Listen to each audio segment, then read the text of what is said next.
you are very close enough to hear the coach Kopo joining us.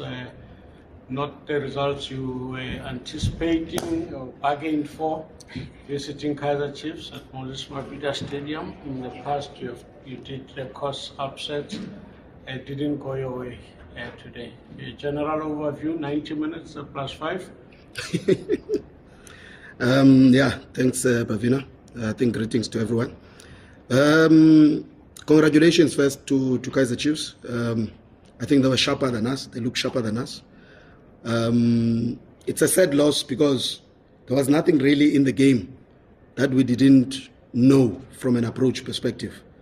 We knew exactly that Chiefs would try to play through the center to create the block in the center with Mart, Ntetwa, Shaba, and probably Chupre dropping because Duba hardly comes inside, he'll stay on the line.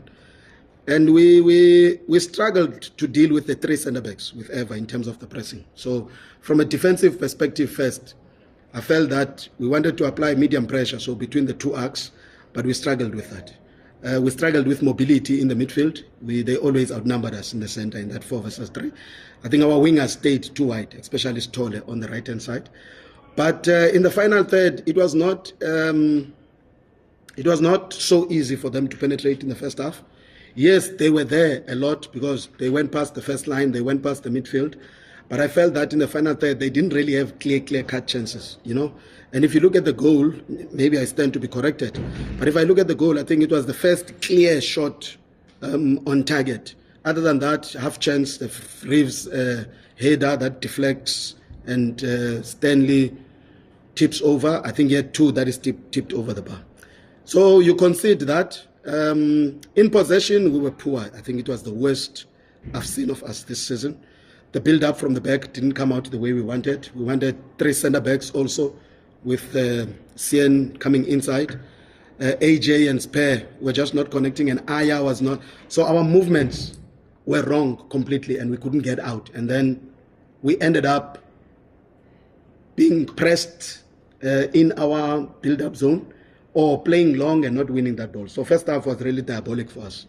Going in at 1-0, we felt that we needed to chase the game a little bit more aggressively, and we changed to play a 3-5-2, which I thought was a good approach when you look at the second half. But our only gripe in the second half was that we felt that with Eva and Elmo up front, we didn't really feed them enough. We took a bit long to get the ball forward. We had some half chances from set pieces, half chances from breaks, but not really. I think the one where Vuma makes a save from Snokolo's shot, probably the clearest. But other than that, yeah, I don't think we did enough to win the game. And I don't know whether I'll say the players looked off, and tactically we just did not apply ourselves to the way that we had planned for this game. So congratulations to Chiefs, and yeah, we have to. It's that time of the year, the January window.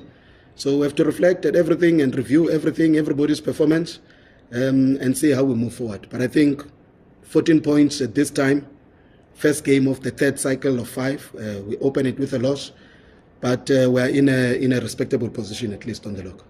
Thank you very much, Coach. We'll go straight into the questions. Members of the media, let's take it up. I won't interrupt the floor. I'll just point at you to ask a question as well. Coach Kopo, any reason we took off Makachoro in the early stages? Konobe. Yeah. Konobe. Baraka, and then also, how disappointed were you that for the goal being considered? I mean, everyone was just falling off like a being doomed, you know, and then last the near post. Disappointed with the way you considered the goal, or just a individual presence for young men who was still passing. The young man is talented. We can't take that away from him, you know. It's difficult to swallow it because we knew that from that side, a right footer is always going to cut in. So whether it's Modi, Shaba, or Duba, it was always going to be that movement. So I think Cien Ndlovu was playing as a right back. I think on the first action, of allowing him to come inside. That's what. And then once he comes inside and is close to the box, I think everybody is scared of committing a penalty, committing a foul, and all that. So one instance where we allow it, and the boy does well. Also a little bit disappointing that we conceded on the first post. But maybe Stanley is anticipating a curl to the other side. So with Majogoro, we actually took out Konobe. Baraka came in as a substitute.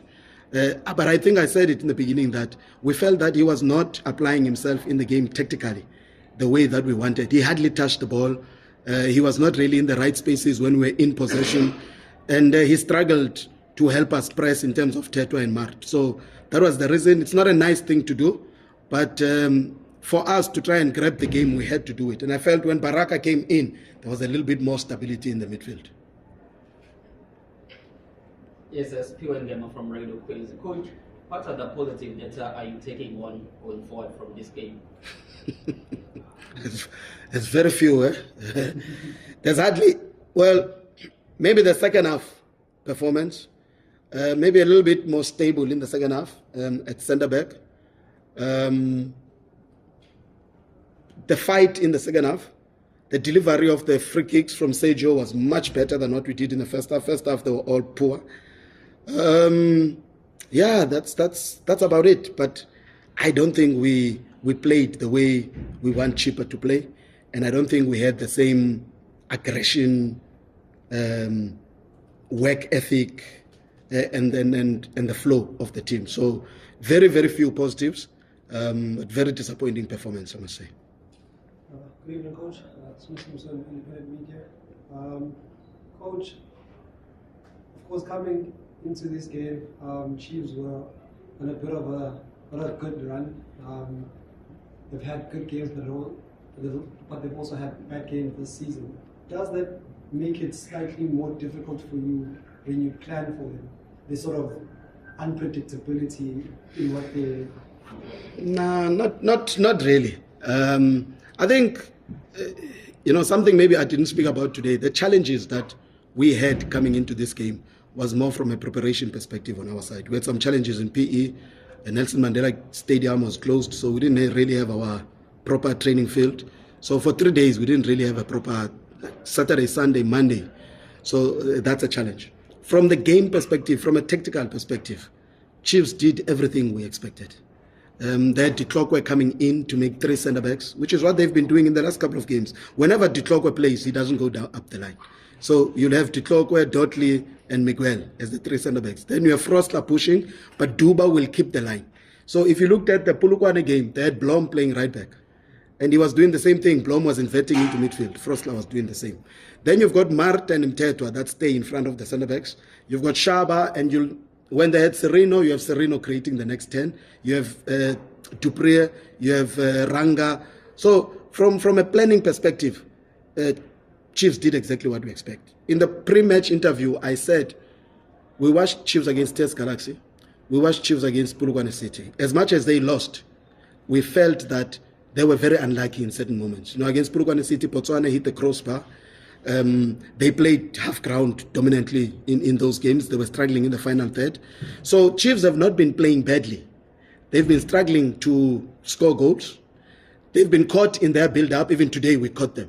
Because they're trying to play a certain way. The coach is trying to instill a certain way of play. So everybody sets traps. But there is nothing that happened today that we did not expect tactically. It's just us. We did not apply ourselves the way we had planned. Hey, Coach, Snechenga from Focus. Eva Nga, one of your main players or key players, I think as far as I know, his contract comes to an end in June. Have you guys initiated something so you want to keep him next season? We would want to keep him for next season? Yeah, we haven't gone that far yet. Eva has done well for us, and I think the idea would obviously be to try and keep him. He's having a dry season at the moment. He's a bit frustrated. He's trying things too hard. We've been trying to get him to relax. But a player like Eva, as much as he's not scoring, he's helped Kwayiba a lot because Eva attracts attention. Eva gives us a reference point when we play depth. Eva is physically strong. Eva gives us a physical and aerial presence. So he's done well for the team, by him scoring. But we haven't really sat down to discuss who's going. There's a lot of contracts ending in June, not only him. But I think we've just been trying to find stability. We have a lot of young players that we really want to introduce in this second, especially next year, to start playing more. But from what he's done so far, I don't think there's alarm bells for him to be, unless somebody comes and takes him or buys him. And but from that, no. Coach KK Velile here from SNC. Had luck on the result. Maybe just when you talk about the transfer window next month, is there a critical area that you would like to post, especially when you talk about experience? Because when you introduce youngsters, you also want a bit of experience as well and consolidate. Also on the points as well. Yeah, I think there's maybe not a lot of areas. A few areas we'd like to reinforce. One is central midfield. We feel that we lack a little bit of mobility in central midfield, a bit of legs. Central midfielders that have got capacity, running capacity, physical capacity. Andile is 34. He'll give you the technical, but not really so much in the defensive. Ayakon Obe, not that type of player. And so you only got Majogoro, Baraka, but technically struggles in the build-up. So we feel, and we had Roland Sano, that we signed from Cape Town City, but he came with an injury and had an operation. He's out for 7 months. So we would like to reinforce in central midfield. At centre back, we feel we're okay. And obviously up front, we're not scoring enough goals. So we would like maybe a striker. If we can have a striker, if somebody has got attacking players that can score goals. And then other than that, we have enough in terms of backup in the youth. We've got 2 right backs, we've got 4 centre backs, we've got 3 left backs. So we have enough in other positions. I think central midfield and up front are areas of concern that we need to really reinforce going into the new year.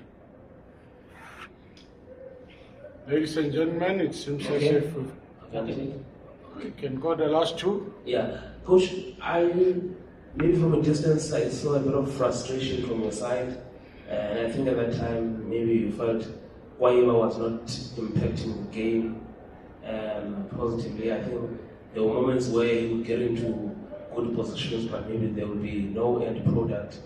And I also watched in the previous game against Cape Town City, some good scoring position, but maybe there was nothing at the end. And now I'm taking it back. Ever since he's been at Bafana, I've not really seen the Kwayiba that we had before. So maybe is it a case of he needs to still have that fire burning inside him? No, I think he has the fire burning inside him. Against Magesi, he scored 2 goals, which is after that Bafana collab. The frustration today was that, and it was not only him, it was Per, it was Eva, was that in moments in the first half, when we did go over the halfway line and we were entering the last third, we turned around and we went back. So that was the frustration, that you are in the attacking third, go into the box, try and get a penalty. So we just did not show the aggression in the final third. And that was the frustration. He showed good work, but when we don't play out of the back and play through the lines, you're not going to see Kwayiba, because he's not a type of player to play off the second ball or to be running a lot. And Chiefs also, Kwayiba, if you look at Kwayiba's goals, a lot of them have a run behind the defense, a third man run behind the defense. With 3 centre backs, Chiefs minimized that space, so it was difficult to make that run. But since he's been in Bafana, players will go to Bafana and react differently when they come back. We had that discussion with him. But after, maybe 1-2 weeks he struggled a bit. But after that, he's picked up. But in some games, we just have not been playing well. So it's not just a Kwayiba thing. I feel as a team, we've just not been playing well. Against Cape Town City, I felt he was unlucky because he had the opportunities in the box. Today, he didn't have the opportunities, except for the one that Vuma makes a save in the second half. Closing one, David. Coach, what has been the issue with Teto, Metros, and Sangare? Why are they in confusion? Sir? The Sangare, yes. The 25-year-old striker. Okay, let's go to this 2. You signed a striker, I don't know. Teto, yeah. Teto played against Cape Town City. He came on as a sub. Teto is young. And sometimes when you have a lot of these youngsters, you're going to have an inconsistency. So we felt that his performance against Cape Town City was not at the standard that we expect. You know, he played well, if you remember, against TS Galaxy when we played at home. But since then, his performances have been up and down. And yes, also we've been changing our attackers a lot, so maybe it does not give them rhythm. Azola Matrose went to Paris, he didn't play the entire season. He had an ankle injury. When we signed Azola Matrose, he couldn't play for the first, he couldn't do preseason with us because he was still in rehab. We took him to the Pirates game for a more psychological thing than his availability to play. He's had a fear issue because of that ankle injury. So he's been scared to get into tackles, but we've been talking to him every week. This past week, he's trained really well. We really wanted to bring him into this game because he trained very well this past week. But unfortunately, it was a little bit too late in terms of rhythm and all that. He hasn't played much. But we've had a talk with him that he's ready. We feel that he's ready to play. So from the first game next season, Azola will feature. And I think he's going to offer us a lot in terms of speed, his ability to score goals, his ability to dribble. So there's nothing sinister. Azola is just, he needed to gain back his confidence after that injury. And it's taken him longer than we expected. He healed, but mentally and emotionally, he was not ready to get onto the pitch still. Thank you, ladies and gentlemen. And